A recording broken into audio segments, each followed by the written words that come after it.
इन्होंने हिजाब पहना है, इनविजिबल हिजाब पहना है, 420 का हिजाब पहना है, झूठ झूठ फैलाने का हिजाब पहना है, जिसको हमको इनके चेहरे से उठाना पड़ेगा। जो जो इलीगल है वो टूटेगा, जो कानून है वो पूरा कार्रवाई होगा। तो वो मुसलमान जाकर के उसको चूमने लगा, तो वहां पर एक अरबी पूछा कि तुम उसको चूम क्यों रहे हो, तो कह रहे हैं कि दुआ लिखी हुई है ना, कुरान की आयत लिखी हुई है ना, तो कहा कि नहीं ये तो लिखा हुआ है शौचालय, ये तो शौचालय लिखा हुआ है, टॉयलेट तुम यहाँ हक सकते हो, तुम यहाँ मूत सकते हो, ये कुरान की कोई आयत नहीं है। तो ये वाले मौलाना है, ये पाखंडी है, ये 420 मौलाना लोग हैं, इनको नहीं। आपके चैनल के माध्यम से कि क्या उन्होंने कभी शॉर्ट्स, हाफ पैंट और स्विमिंग कॉस्ट्यूम और बिकिनी पहनकर देखा है क्या, और हिजाब भी पहन करके देखा है, उनको खुद समझ में आ जाएगा कि कितना कंफर्टेबल कौन सा कपड़ा होता है। और जो दिख रहे हैं कैमरा के सामने, क्या ये डिप्राइव है, क्या ये मजलूम है? ये तो दाढ़ी टोपी लगा करके रोज न्यूज चैनल की खिड़कियों में बैठ करके उल्टा पुल्टा भौंकता है। ऐसे ऐसे मौलवी मुल्लाओं को देखिए, जुबान की बात अब समझ में नहीं आएगी, सिर्फ और सिर्फ जेल की सलाखें ही इनको सीधा कर सकती हैं,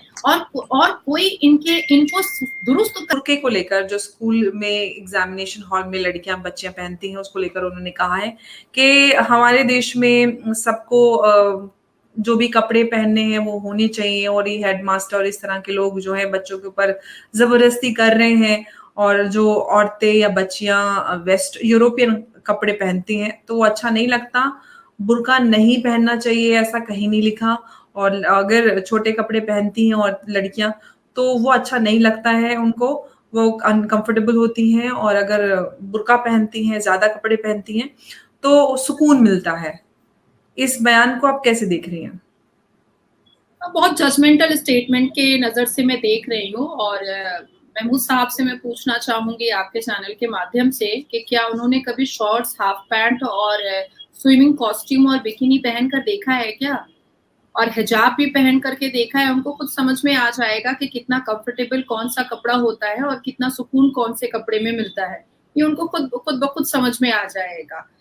मैं देखिए, हिजाब का जहां तक मुस्कान का मैटर है, अंबर मैं एकदम क्लियर कह देना चाहती हूँ कि मुस्कान का लिंक और कनेक्शन कहाँ से था, ये हम लोगों को चंद महीनों में ही समझ में आ गया था, जब एक टेररिस्ट ने हरे झंडे के सामने खड़े होकर के मुस्कान की तारीफ की थी, तभी हमें समझ में आ गया था।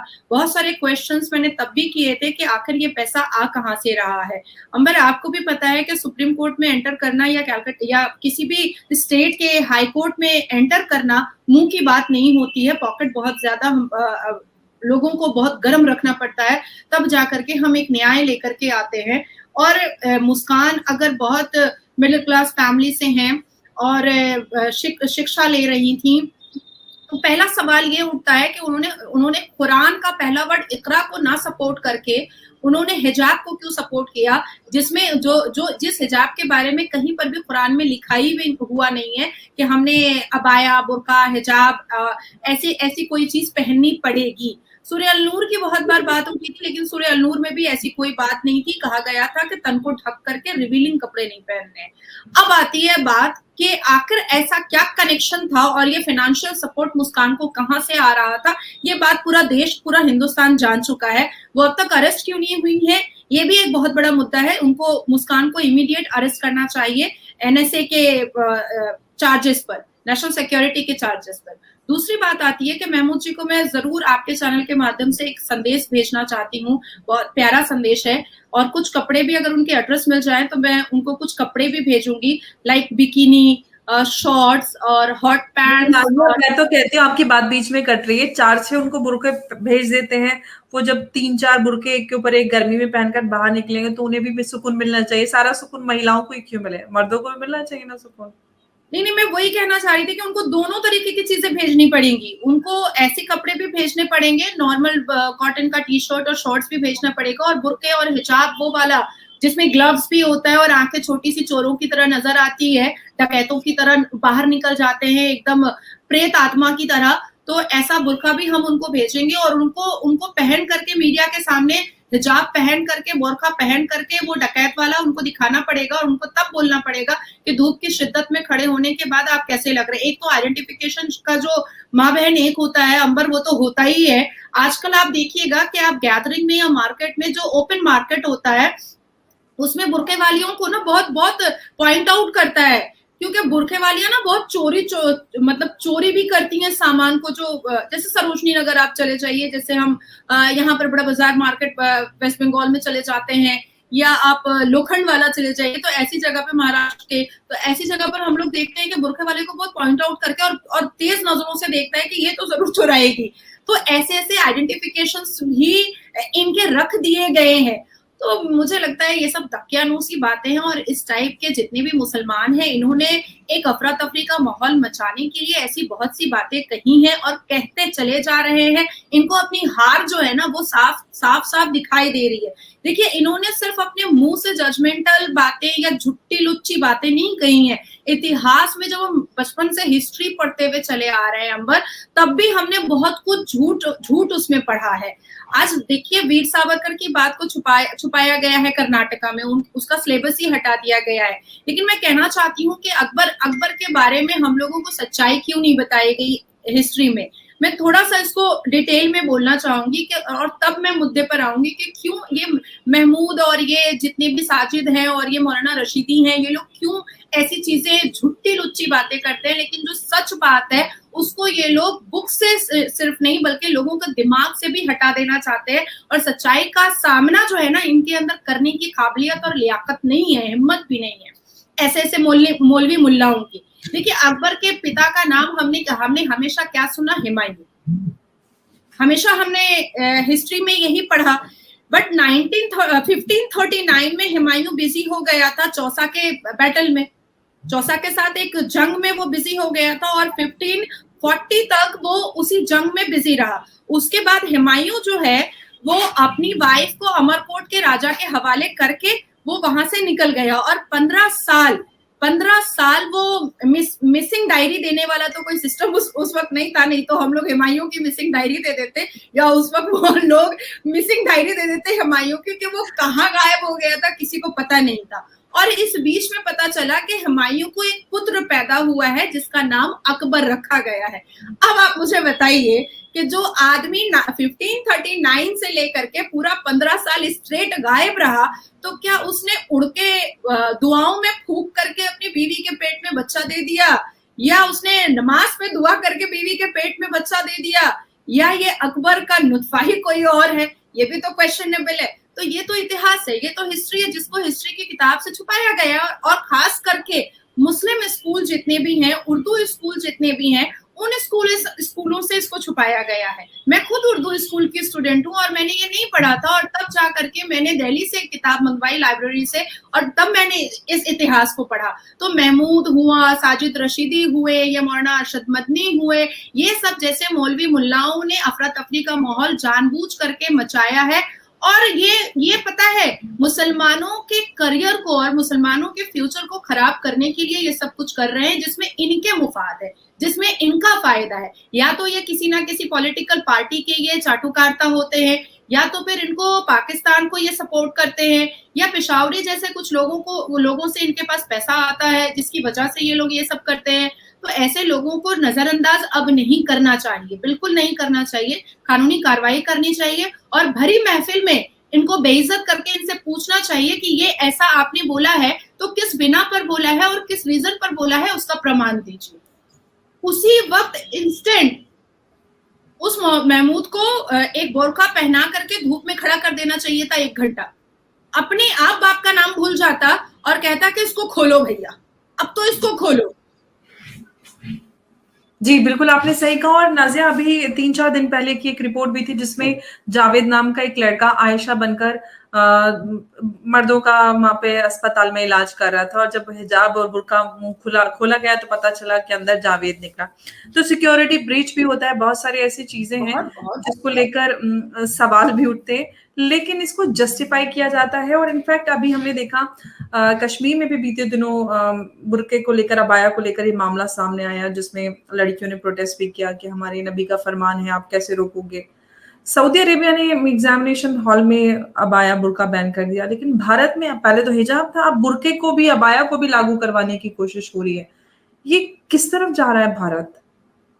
देखिए, भारत एक तरफ तो जब हम सेंट्रल गवर्नमेंट की तरफ देखते हैं तो हमारे जीडीपी को हम देखते हैं 7.2% चला गया, हमारे इकोनॉमिकल ग्राफ को देखते हैं तो कहीं आसमान को छू रहा है। और एक तरफ जब हम आते हैं मुस्लिम कम्युनिटी की तरफ, तो इन्होंने हमेशा से एक चीज का अफवाह बनाया है कि मुसलमान बहुत डिप्राइव है, मुसलमानों को के ऊपर बहुत जुल्म और सितम किया जा रहा है।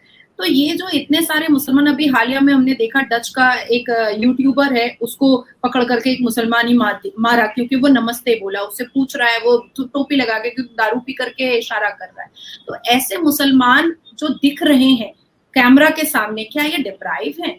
क्या ये मजलूम है? ये तो दाढ़ी टोपी लगा करके रोज न्यूज चैनल की खिड़कियों में बैठ करके उल्टा पुल्टा भौंकता है। ऐसे ऐसे मौलवी मुल्लाओं को देखिए, जुबान की बात अब समझ में नहीं आएगी, सिर्फ और सिर्फ जेल की सलाखें ही इनको सीधा कर सकती हैं, और कोई इनको दुरुस्त करने के लिए और कोई चारा बचा नहीं है। देखिए अंबर, मैं हमेशा एक चीज कहती हूँ, और हम सबको पता है कि कुत्ते की दुम बहुत टेढ़ी होती है, 10 जन्म भी गाड़ दीजिए तो वो टेढ़ी की टेढ़ी ही निकलेगी। अब आप बताइए कि औरंगजेब ने 46,000 हिंदुओं का मर्डर किया था, फिर भी उसको पाकिस्तान अपना नेता समझते हैं, फिर ये हिंदुस्तान के मुसलमान क्यों समझते हैं? औरंगजेब ने मंदिरों से और हिंदू के घरों से बहुत सारे गोल्ड ऑर्नामेंट, बहुत सारी वैल्यूएबल चीजें, बहुत कुछ उसने लूटपाट किया था, और उसने अपने सल्तनत को आगे बढ़ाया था। अब आप मुझे बताइए कि ऐसे टेररिज्म माइंडेड औरंगजेब को हम क्यों महत्वपूर्ण समझे, हम क्यों इंपॉर्टेंस दें? ये लोग कत्ल और गारत को क्या कुरान कहते हैं? ये लोग बलात्कार और मोलेस्टेशन को और औरतों को नीचा दिखाने को इस्लाम कहते हैं? ऐसा इस्लाम और ऐसा तो कुरान नहीं है।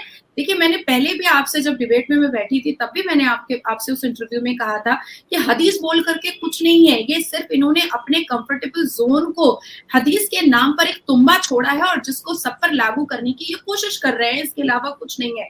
अब चप्पल और जूता और जेल की सलाखों के अलावा ऐसे ऐसे दाढ़ी टोपी वाले और ऐसे ऐसे मौलवी मुल्लाओं का इलाज सिर्फ यही कर सकता है, इसके अलावा और कोई नहीं कर सकता है। क्योंकि जब कुरान में कहीं पर भी हिजाब अबाया की कोई बात और कोई जिक्र ही नहीं है, तो फिर आप होते कौन है हमें फोर्स करने वाले? और अच्छा, इनकी सारे बैरिकेड्स ये औरतों को ही क्यों बताते? भैया तुझे इतना शौक है अबाया पहनने का, तू पहन के चलना, रास्ता में अपना मुंह छुपा के चलना, क्योंकि सबसे ज्यादा झुट्टा लुच्चा काम तो वो इमाम और मौलवी कर रहा है अभी, चंद पैसों के लालच में। तू तो सबसे ज्यादा कर रहा है, तो तू बुर्का पहन करके चलना। हर रोज देखिए टीवी डिबेट पर ये बेइज्जत होते हैं और लड़कियों से बेइज्जत होते हैं, फिर भी देखिए ये दूसरे दिन बुलाइएगा फिर चला आएगा। क्यों चला आता है? क्योंकि ये जो फातिया पढ़ता है ना और 101 रुपया लेता है अगरबत्ती जला करके, इसका रेट बढ़ता है टीवी पर आने से। आप सोचिए, ये जो पीर बाबा लोग बैठे रहते हैं, ये पीर बाबा लोग हाथ मिलाने का 10 रुपया, 5 रुपया, 100 रुपया, 200 रुपया लेते हैं। अब आप सोचो कि जिस पीर बाबा लोग का हाथ मिलाने से पैसा देना पड़ता है, ये कहां से अल्लाह का बंदा हो गया? ये कैसे अल्लाह का बंदा हो गया? तो ये सब इनका रीजन है टीवी पे आने का, या अपनी बातों को रखने का, या ट्रोल होने का, या फेमस होने का। इनका फातिया का पैसा बढ़ जाता है, अगरबत्ती जला के जो ये फातिया पढ़ते हैं। आखिर क्यों ऐसा है कि हमारे मक्का मदीना में फातिया नाम की कोई चीज नहीं है? आखिर क्यों कहा गया है कि आप मक्का जाइएगा तो आप किसी चीज को छू करके आप चूम नहीं सकते, लेकिन यहाँ मजार में जाइए, आप देखिए अपना सजदा टेक रही है, अपना ये कर रही है, अपना ऐसे करके मोर का पंख हिला रहा है, तो हरा हरा रुमाल बांध दे रहा है। क्यों भैया ये सब नौटंकी क्यों चला रहे हो? ये सब नौटंकी इसलिए करता है, आप अजमेर जाइएगा अंबर, मैं तो हर जगह एक्सप्लोर करती, मुझे बड़ा मजा आता है घुस घुस के देखने में। तो मैं अजमेर आप जाइएगा तो सबसे पहले तो बाहर में ही आपको रोक लेगा, उसके बाद आपको बोलेगा 10,000 का चादर चढ़ाइए, 1,000 का चादर चढ़ाइए, चांदी का गेट बनवा दीजिए। मतलब आपके शरीर पर अगर अच्छा कपड़ा है और आपके हाथ में अगर महंगा मोबाइल है, तो वो लोग समझ जाता है कि इसको कैसे हमने एकदम मतलब चू बना करके इसके पॉकेट से पैसा निकलवा लेना है, ठीक है। तो 10,000 का चादर और देखिए यहाँ लंगर खिलवाइए, यहाँ पर आप 10,000 रुपए 11,000 रुपए दीजिए तो यहाँ पर इतने लोग खा लेंगे, और उसके बाद अंदर जाओ तो आप अजमेर शरीफ में लिटरली मोलेस्ट होते हो, अच्छा लिटरली। तानिया, आप मज़ारों की आपने बात की है, तो अभी उत्तराखंड में जो मज़ारों को लेकर और गुजरात में भी मज़ारों को लेकर ये जो अभी चल रहा है, उसको लेकर तौक़ीर रज़ा खान ने बयान दिया है कि अगर ये अवैध सरकारें नहीं मानी तो हम उत्तराखंड की तरफ कूच करेंगे, यानी कि सब लोग उधर की तरफ मार्च करेंगे, सब लोग जाएँगे। ये इस तरह के बयान लोगों को भड़काने वाले क्यों बार-बार इस तरह से? जो अवैध है वो तो टूटेगा। जो वो जो सरकार को अवैध इल्लीगल बोल रहे हैं कि अवैध सरकार ऐसा काम कर रही है, अवैध। देखिए मैं तो कह रही हूँ कि जो इल्लीगल कंस्ट्रक्शंस है, वो बड़ी से बड़ी इमारत हो, मज़ार हो, कुछ भी हो, वो तो टूटेगा, वो तो छूटेगा नहीं। दूसरी चीज़ है कि मैं इन लोगों से इन लोगों